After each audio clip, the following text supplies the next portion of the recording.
When I stepped into a hotel in Ann Arbor, I did not expect to be riveted by an SEC matchup that is 15 years in the making. We got undefeated Tennessee, feeling good, feeling froggy, feeling up for it, against undefeated Alabama, showing signs, showing cracks, showing pressures. And we got a game of the year, starting with this one, 52-49, Catherine Donnelly's Tennessee Volunteers, Rico Balaam's Tennessee Volunteers. They got done what Lane Kiffin couldn't get done, what Derek Dooley couldn't get done, what Jim Chaney couldn't get done, what Brady Hoke couldn't get done, what Butch Jones couldn't get done. They beat Nick Saban and Alabama for the first time since 2006, and it was on and popping from the jump. Tennessee jumps out to the largest lead anybody has had over Alabama in 3 years. If that sounds familiar, that's because you'll remember in November 2019, LSU, feeling good, feeling froggy, takes on Alabama, who's showing cracks, showing signs, gets out to a 33-13 lead in the second quarter, holds on to win 46-41. You'll know that Joe Burrow and those 2019 LSU champion Tigers went on to do just that, win the SEC title and the national championship. And now it is time for Tennessee to have their due.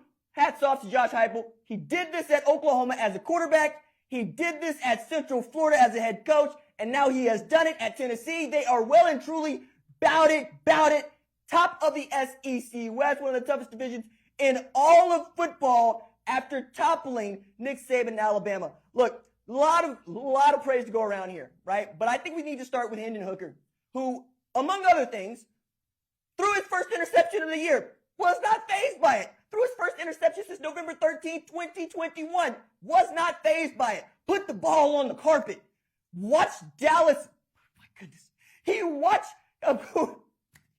watched an Alabama defensive end pick up the rock, take it back in, take a 7-point lead after they'd scored 42 points with all of 17 minutes of possession and put up 461 yards. Did not falter, did not fail, right? We get toward the end of this.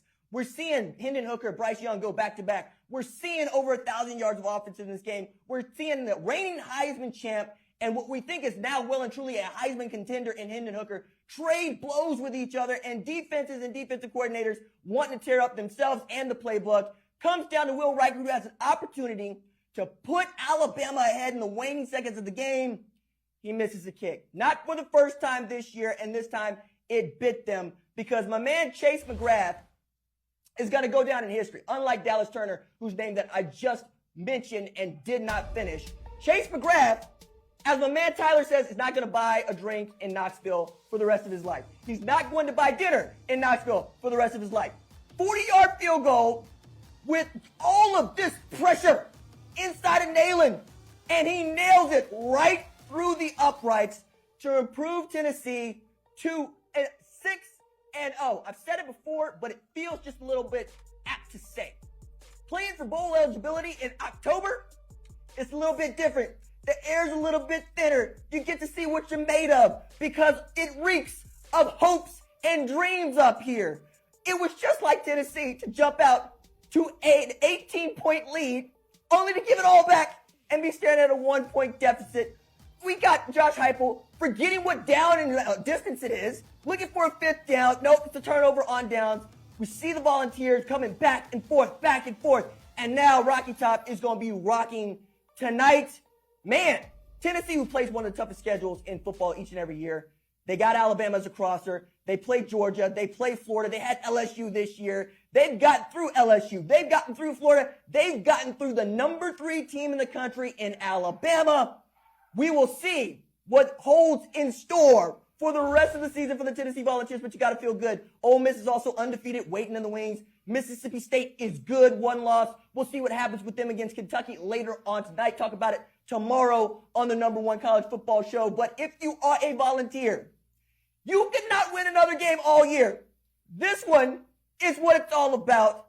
I am so full of joy for you being able to celebrate this night, unlike so many. One fact to go out on here. There have only been 4 quarterbacks who have thrown for 300 yards and 4 TDs against Nick Saban at Alabama. One of them is Trevor Knight. One of them is Johnny Manziel. One of them is Deshaun Watson. And the other, your man, my man, Hendon Hooker. Congratulations to the Tennessee Volunteers pulling off the biggest upset of the calendar year so far.